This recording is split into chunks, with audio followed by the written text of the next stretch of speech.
இதற்கு முன் தடைப்பட்ட KLIA ரயில் எக்ஸ்பிரஸ் மற்றும் KLIA டிரான்சிட் வழக்கம் போல் மாலை 4 மணியளவில் மீண்டும் சேவையை தொடங்கியது. KLIA எக்ஸ்பிரஸ் மற்றும் KLIA டிரான்சிட் மீண்டும் சேவையில் ஈடுபட்ட ஆக கடைசி விவரங்களை எக்ஸ்பிரஸ் ரயில் லிங்க் சென்டரியான் பர்ஹாட் இன்று சமூக ஊடகங்களுக்கு வெளியிட்ட அறிக்கையில் தெரிவித்துள்ளது. கேபிள் திருட்டு மற்றும் சிக்னல் அமைப்பு சீர்குலைவு சம்பவத்தை தொடர்ந்து KLIA எக்ஸ்பிரஸ், KLIA டிரான்சிட் மற்றும் ERL சேவைகளை பாதித்தது.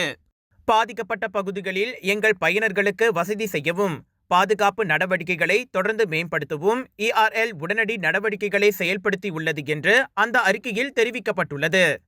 சாலாதிங்கி, புத்ராஜயா மற்றும் சைபர்ஜயா நிலையங்களுக்கு இடையில் எதிர்காலத்தில் பயனர்களுக்கு உதவ இலவச ஷட்டில் பஸ் சேவையை தொடங்கியுள்ளதாக ERL மேலும் கூறியது. கூடுதலாக பாதுகாப்பு அதிகாரிகள் அப்பகுதியில் நிறுத்தப்பட்டு ரோந்து பணிகள் அதிகரிக்கப்பட்டு முக்கியமான உள்கட்டமைப்புகளை சுற்றி கடுமையான கண்காணிப்பு மேற்கொள்ளப்பட்டுள்ளது. சம்பவத்தை விசாரிக்கவும் தடுப்பு நடவடிக்கைகளை செயல்படுத்தவும் தொடர்புடைய அதிகாரிகளுடன் ERL நெருக்கமாக இணைந்து செயல்படுகிறது என்று அந்த அறிக்கையில் கூறப்பட்டுள்ளது.